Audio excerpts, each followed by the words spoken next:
एक सलीकामंद औरत मंथ के एंड में अपने घर को किस तरीके से मैनेज करती है, किस तरीके से वो सेटल करती है, अपने किस तरह के देसी जुगाड़ से वो अपने घर को लेके चलती है। तो आज इस वीडियो में बात करेंगे। अस्सलाम वालेकुम जी, कैसे हैं आप सब लोग? उम्मीद करती हूँ कि खैरियत से होंगे। अल्हम्दुलिल्लाह मैं भी बिल्कुल ठीक ठाक हूँ और अल्लाह ताला से दुआ करती हूँ कि आप लोग जहाँ रहें खुश आबाद रहें। अल्लाह ताला आप सब लोगों को अपने हिफ्ज़ ईमान में रखे, आमीन।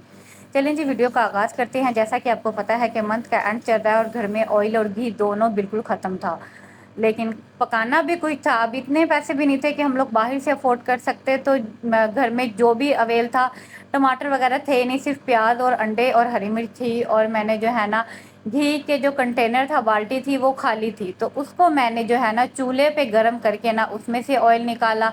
और थोड़ा बहुत जो है मैंने जो ऑयल की बोतल है, ऑयल का कंटेनर है, उसमें से जो है ना मैंने निकाला है। तो अक्सर ही हमें लग रहा होता है कि भी चीज़ें वगैरह खाली हो चुकी हैं, डब्बे वगैरह, ऑयल वगैरह, चीनी वगैरह, ये चीज़ें ख़त्म हो गई हैं, लेकिन फिर भी बीच में माइनर माइनर सी होती है। अगर आप देखें तो इसी में ही घर की जो है कफ़ायशवारी भी देखी जाती है कि अक्सर ही हम ख़वातीन जो है ना आए रोज़ डब्बे धो रही होती हैं, वो कर रही होती हैं। तो इस तरीके से अब ये देखिए, ये डब्बे खाली थे, 2-3 दिन से यूज़ नहीं हो रहे थे, आटा तो वैसे ही ख़त्म हुआ था, बाहर से नान आ रहे थे। तो यही था कि ना इसमें वो नहीं है, ऑयल ख़त्म हुआ हुआ है। और अब अंडा बनाने लगी हूँ, तो यहाँ पे मैंने 2 अंडे कट के, 2 प्याज कट किए हैं।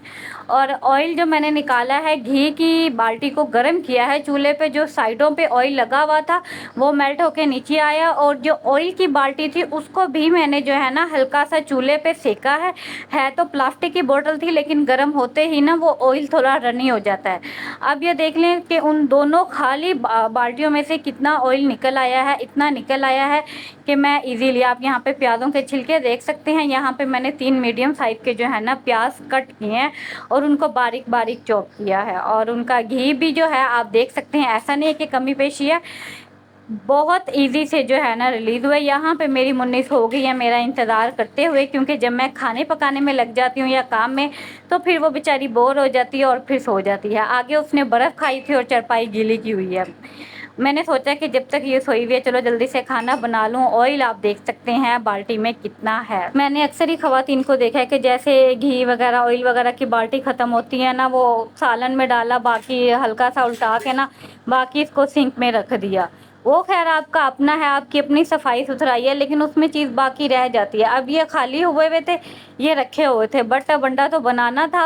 और जाहिर सी बात है, बाहर से भी हम रोटी अफोर्ड करते या सालन अफोर्ड करते, तो इसीलिए फिर मैंने ना उन्हीं जार को निकाला है और उनको गर्म किया है अच्छे तरीके से, और उसमें से जो है ना ऑयल निकल आया है। इसके साथ आपको एक और टिप देती चलूँ, ऐसा सम टाइम अल्लाह ताला वैसे सबके घरों में बरकत और रिस्क दे, कभी भी किसी चीज़ की कोई कमी ना हो, लेकिन सम टाइम मेहमान आ जाते हैं, इंसान ऐसी चीज़ें बना लेता है जैसे कड़ी वगैरह, ये कुछ ऐसी चीज़ें, ज़्यादा राइस वगैरह, क्योंकि चावलों में घी ज़्यादा लगता है, जैसे मेरी इस मंथ रूटीन हुई है, तो घर में जो मैनेजमेंट है ना वो थोड़ी डिस्टर्ब हो जाती है। तो आप भी इस तरीके से, अगर आपके जार खाली हैं, तो उनको अच्छे तरीके से ना ऑयल या घी, इनकी बाल्टियों को थोड़ा सा गर्म करेंगे तो इसमें से इतना ऑयल निकल आएगा। और अगर नहीं भी है तो आपके घर में जैसे अचार होता है, अचार का ऑयल होता है।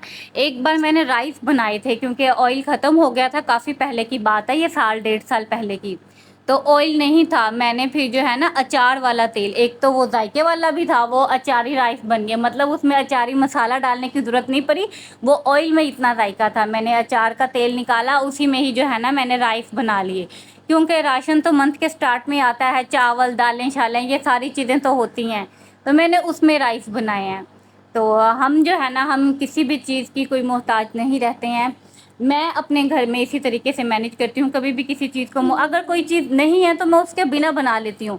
अब यहाँ पे अंडा बनाने के लिए मेरे पास टमाटर नहीं थे, मैंने सिर्फ प्याज और हरी मिर्च में बनाया है। ऐसा नहीं है कि टमाटर होगा तो ही मैंने बनाना है, या मुझे टमाटर कहीं से अरेंज करना है तो ही मैंने बनाना है। मेरी अम्मी की भी यही आदत थी, एक चीज़ नहीं है, दो चीज़ नहीं है, आप ना उसी तरीके से मैनेज करो, क्योंकि जायका जो होता है औरत के हाथ में होता है, मिर्च और नमक में नहीं होता। और मेरी अम्मी भी यही कहती हैं कि घर में बरकत, घर की हर चीज़ जो होती है एक औरत के हाथ में होती है। साथ एक बात मेरी अम्मी और भी कहती हैं कि अगर खाना जो है, जैसे मेहमान आए हुए हैं, खाना अगर दस्तरखान पे कम हो जाता है, जैसे कि सालन कम हो जाए तो मेहमान का कसूर है, रोटी कम हो जाए तो औरत का कसूर है। रोटी हमेशा एक्स्ट्रा बनानी चाहिए, कभी भी मेरी अम्मी ने मुझे ये नहीं बताया, ना ही कभी मेरे साथ ऐसा हुआ मैंने ससुराल में इतनी दावतें की हैं या कुछ भी किया है। मैंने अक्सर ही देखा है, हर जगह पे देखा है कि अक्सर ही रोटी ख़त्म होती है तो एक बंदा दस्तरखान से उठ के जा रहा है, वो फ़ौरन जाके बना रहा है। कुछ लोग वेट कर रहे हैं तो वो फ़ौरन जाके बना रहा है। आपकी सलीकामंदी यही है।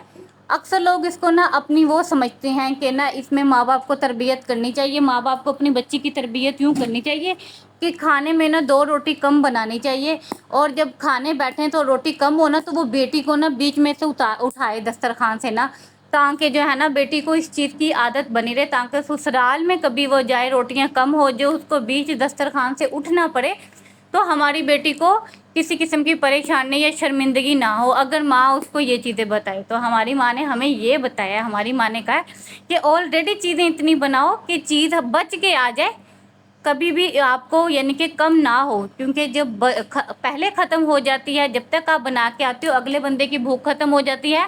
सम टाइम मेहमान शर्मिंदगी के बाइस बताते भी नहीं हैं। और इसी तरह ना मैंने अपने घी का ये वाली टोटका करते हुए ना अपनी अम्मी को देखा था, तो वो किसान की येलो बाल्टी होती थी, 2 किलो वाली, 3 किलो वाली, 5 किलो वाली। ये तो 1 किलो वाली थी ना, वो 2 किलो वाली बाल्टी थी, 3 किलो वाली बाल्टी थी। ऑयल ख़त्म था तो अम्मी उसको गर्म करके ना पराठों पे लगाई थी। मैंने कहा इनको इसको क्यों चूल्हे पे गर्म कर रही हैं? तो फिर अम्मी ने बताया कि ये देखो घी ख़त्म था ना, ये देखो ये सारा उतर के आ रहा है। 2-3 पराठों पे माशाल्लाह लग गया। तो वही चीज़ें हैं। वैसे तो हम इतना नहीं करते क्योंकि अल्हम्दुलिल्लाह सामान इतना ख़त्म नहीं होता, लेकिन जब ख़त्म होता है तो अल्हम्दुलिल्लाह वो सारी चीज़ें जो अपनी अम्मी को करते हुए देखी हैं तो वो आज हमारे अपने घर में जो है ना हमारे काम आ रही हैं। इन्हीं चीज़ों में बरकत भी है। एक तो चीज़ वेस्ट नहीं होती है, क्योंकि रिस्क के एक एक दाने पे बरकत लिखी हुई है। एक दाना ऐसा लाजमी होता है या एक कतरा ऐसा लाजमी होता है जिसके अंदर बरकत और रिस्क छुपा हुआ होता है। अक्सर ही हम अपनी सफाई सुथराई के चक्कर में उन चक्करों में ना उसको ज़ाया कर देते हैं। देखा ख़वातीन जो है ना सफाई सुथराई के चक्कर में जल्दी से राशन डाला या बस जैसे ही हुआ उसको फ़ौरन ही धोने के लिए रख दिया, मतलब इतना इतना जो है ना स्टॉक वो ज़ाया ही हो रहा होता है। ये अपने अपने घरों की अलग बात होती है। मैं तो जब मेरी बिल्कुल एंड हो जाता है ना ऐसे, तब मैं ये कंटेनर धोती हूँ, अदरवाइज़ मेरे ख़त्म ही नहीं होते। जैसे ही मेरा राशन अभी होता है या तो दूसरा आ जाता है, मैं उसी में रिफ़िल कर लेती हूँ। अब जैसे बिल्कुल डी एंड हो गया, अभी और फिल करने वाला नहीं है, तो मैंने अभी वॉश किया, और अभी वॉश करने से भी पहले मैंने इसके अंदर से सारा जो है ना एक एक कतरा निकाल लिया। और इसमें कोई कंजूसी नहीं है, कफ़ायश हुआ। माशाल्लाह आपने देखा होगा कि अंडा तो माशाल्लाह बन के रेडी हो गया। अल्लाह ताला बरकत दे हमारे खानों में और आपके खानों में। वीडियो अच्छी लगे तो प्लीज़ लाइक करिएगा, अपने प्यारों के साथ शेयर करिएगा और अपना बहुत सारा ख्याल रखिएगा। ओके जी, अल्लाह हाफिज़।